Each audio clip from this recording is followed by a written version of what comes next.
Obviously, Saturday night you're facing Makwan Amir Khani. This is a huge challenge for you. What were your thoughts when you heard you got that fight?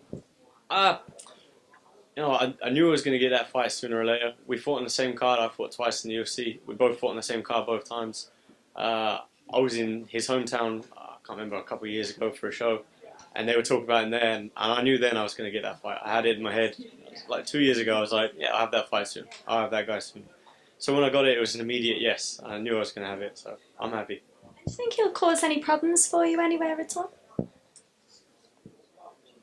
The only problem really is, like, I think he might have looked a little bit sharper than me with a suit, and he is a bit of a hunk.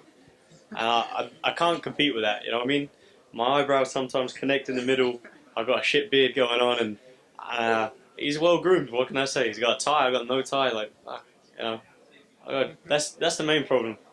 Since you come to the UFC, if we're talking about averages, one fight a year, Yeah. are you can't be happy with that, but I know that there's circumstances outside of that. Yeah, I'd like to fight. You know, given your health, I'd like to fight 3 times a year. 3 times a year, I'd be happy with that. But yeah, once a year is. But the good thing is, I've been developing. I've been making improvements. I'm not one of these guys. You know, if he hasn't got a fight, he's in the gym. I'm at TriStar last year. I was there probably 9 out of 12 months. You know, I was there most of the year, and it felt like I was in camp most of the year as well. I wasn't going out partying. I wasn't messing around. I was training hard with my team, helping others get ready for fights. I was getting, you know. So yeah, I'm always making improvements, whether I'm fighting or not. So It's really interesting because last year when you went to TriStar, that's when a lot of the Brits were going. Tom Breed, Joe Duffy as well from Ireland, Stevie Ray, Joanne Calderwood as well. And it seems to have calmed down a little bit now. Why do you think that? I don't know really, but the only person that's not there now is Breeze. He's come back now, so there's still a lot of us out there. There's me, Joe Duffy, obviously. Yeah, there's still people coming over. I'm sure Stevie's going to come back over one day. But yeah, Darren Stewart came over as well. There's been a lot of guys come out. It's good. I don't know why it's quieting down. Maybe it's the cold. I don't know. It's pretty cold. And you have a great coach there as well. So, Firas Zahabi. How's it been to train under him? Yeah, it's great working with such a good tactician. But there's not just Faraz. There's a whole team of guys there. You know, I'm not just working with one coach. There's a whole team of guys helping us out, and my teammates. Louis Sanadaki stood over there, hiding in the back.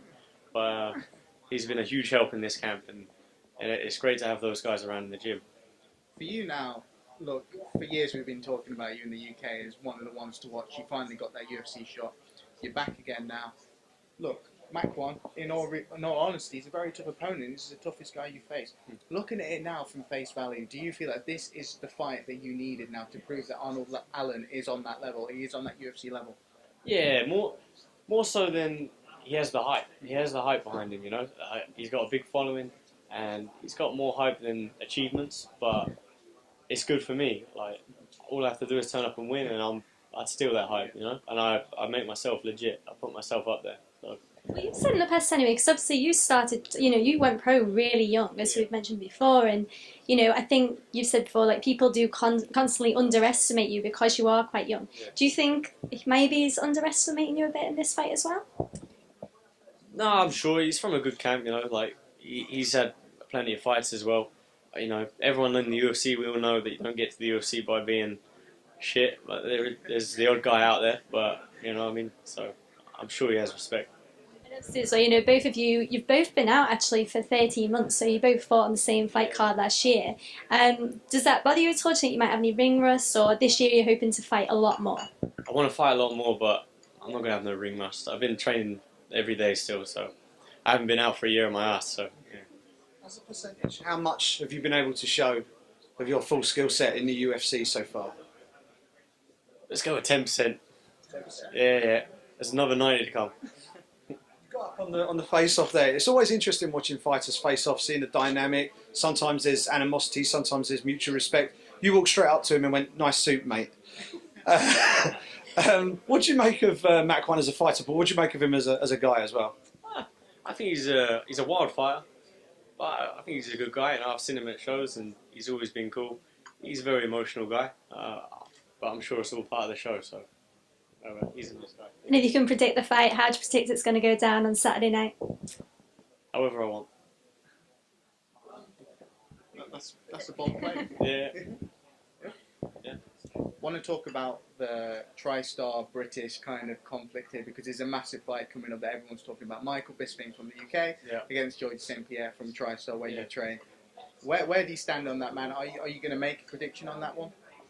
Yeah, having trained with George, you know, I think he's going to win. I'm sure he's got it. He's one of the smartest guys I've seen, you know, in the sport. So I'm sure he's going to come up with a solid game plan. And he's bought me lunch a couple of times, so I can't bet against him. You know what I mean? And until Bisbin sort of pulls the finger out and buys me some lunch, maybe I'll change sides. Yeah. How much has the buzz in the gym changed since GSP's announcement that he's actually returning to competitive action again? Has that sort of lifted everybody else in the gym as well? Yeah, a little bit. Well, we're always training hard, you know. He's in the gym a lot anyway, so yeah, it doesn't. We're always working hard. You know, there's a whole team there, guys. A whole team of fighters. So. And finally, why should fans tune in on Saturday night? Well, you get to watch me fight. That's a good enough reason, surely. Come support the British lad, you know. I'm a bit disappointed. Why have we not got an English breakfast tea? What's this one that you've got? I'm cutting weight. It's green tea. Can't be splashing out on the Yeah. breakfast. It's becoming a media day tradition, though. It is. Germany, your first fight, you turned up. You were just about to answer your first question and you stopped everybody so Luke Barnett could give you a cup of tea.